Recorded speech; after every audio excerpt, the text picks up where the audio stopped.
Eto na first bird natin. Sino kaya nauna mga kalapatids?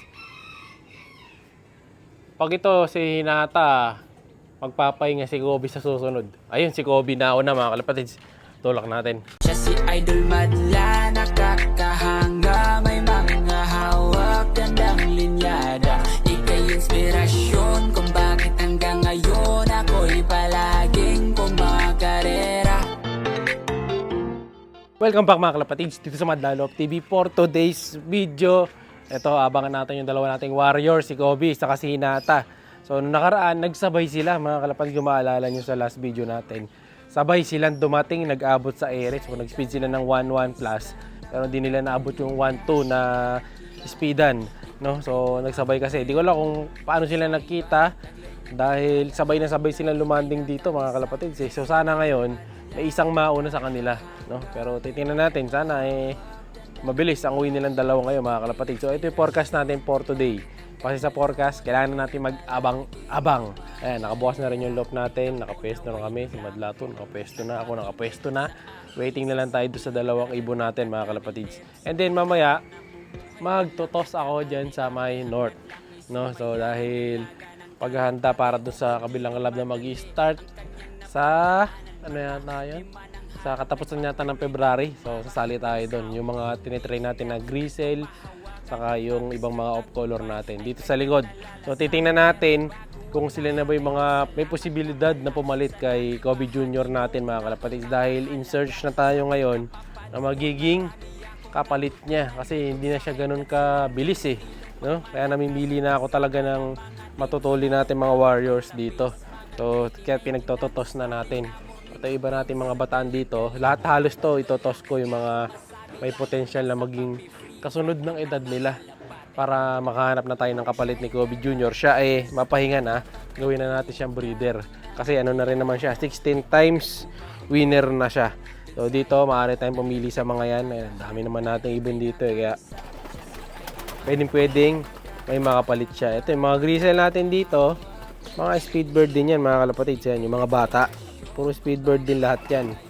No? So iniantay lang natin silang gumulang bago natin sila isakay sa training mga kalapatids, sa sarili nating training saka sa parondahan. Pero ito, hindi pa mga batcher itong mga to, pwede pang turuan yan.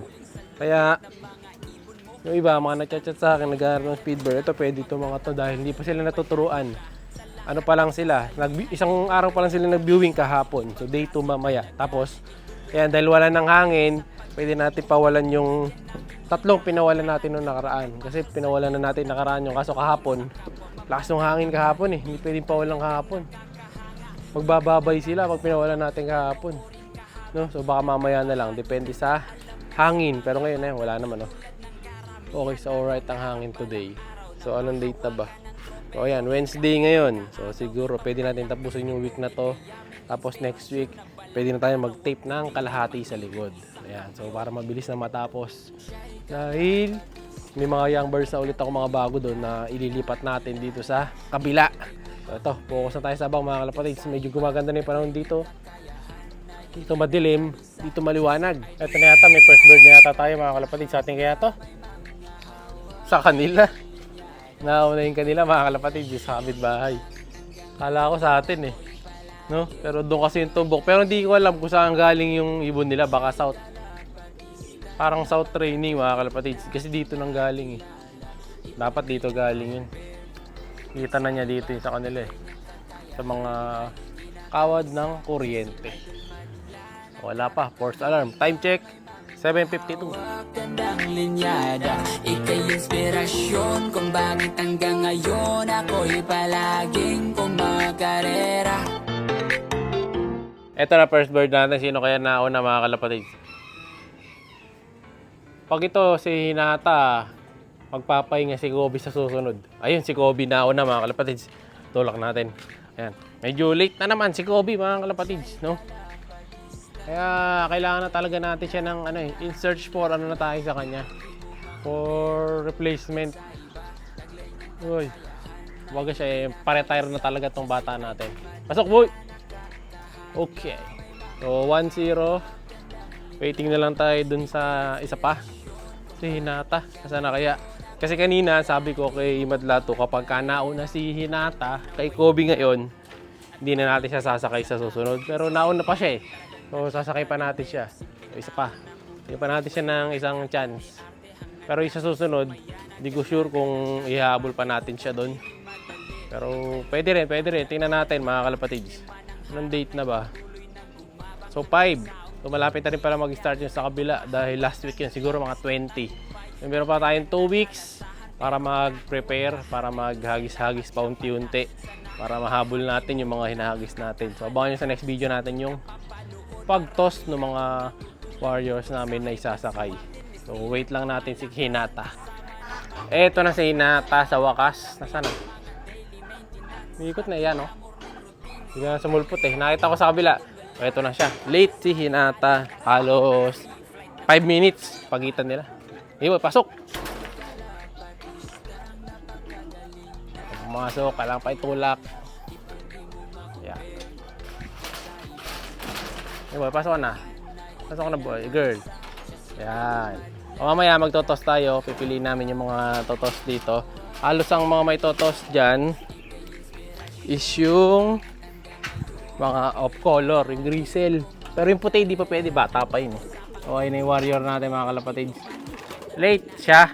Eh, ganun talaga mga kalapatids, kasama sa karera yan. Hopefully makabawi pa rin sila kahit na late sila ngayon. So yung mga tinotos natin kasi dito is yung mga grisel. Yung dark grisel, nasaan yung dark grisel? Ito, yung grisel na yan. Saka yun. Pero itong isa, ito bata pa to mga kalapatids. Bagong batcher pa lang to. So ang mga nasasama na natin dito sa toss, nagpupugad pa oh. So yan, sa dalawa. Ito ang hindi ko sure yung isa yung checkered eh, kung nasasakay na to eh. No? So check ko na lang to. Kung sakali, habol na lang sa kanya to. So 3 lang dito sa likod. No? Tapos yung iba, puro doon na sa taas mga kalapatids. Ano nangyari sa'yo? Parang nabugbog ka boy ah. No? Ano tsura mo? So parang malata ang bata ako dito. Oh, tingnan natin. Oh, ganyan ang itsura mo boy. Parang sinukluguban ng langit at lupa. Ah, may itlog. Itlog pala mga kalapatids. Kaya pala late siya. Boy, itlog pala eh. Hinata. Munang alisin to ha. So, itlog pala sa Hinata. Ayan, hindi na natin tatanggalin to mga kalapatids. Try natin, gawin nating motivation to. And then kung sakali, ipapapisa ko na lang din yung itlog niya na to. Itlog pala. Kaya pala ako parang malataan datingan yun. Nalalataan ako yan oh. Unang itlog ni Kobe Jr. Itong si Kobe Jr. Ang anak nito, yun nandun sa kabila. Kaso, yun nasa kabila, eh, nakuha na nga ni Idol na taga Nueva Ecija. Kung ako nagkakamali, Idol, kung nabahala dyan sa anak ni Kobe. O, pinaubayan natin sa kanya kasi gusto daw talaga niya ng anak ni Kobe. Kaya, ayun, pinagbigyan natin siya. So, bali, wala pa tayong anak ulit ni Kobe dito na mailalaban. So, kung sakali, eto pa lang, ayan, oh, may itlog sila. Buti na lang, umitlog si Hinata. O, palahi nila, sakto yan. Pag nagpahinga si Kobe Jr., ito na rekta. O, ayan, o. Itlog ni Kobe. O, siya, doon ko na nga, boy. O, ayan, o. Ikaw na ba, limliman mo yan, ha. Hindi na natin tatanggalin yan. Hayaan na natin dito.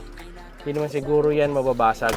Pero dahil may itlog dyan, takpan muna natin itong isang section para di dire-diretso dito yung mga ibon na kasama nila. Ayan, nasushoot na. Ayan na, dyan na sila. So, okay na itlog nila dyan. So, sana mapisa. So, ngayon yung day 1. Ano man date ngayon? 5.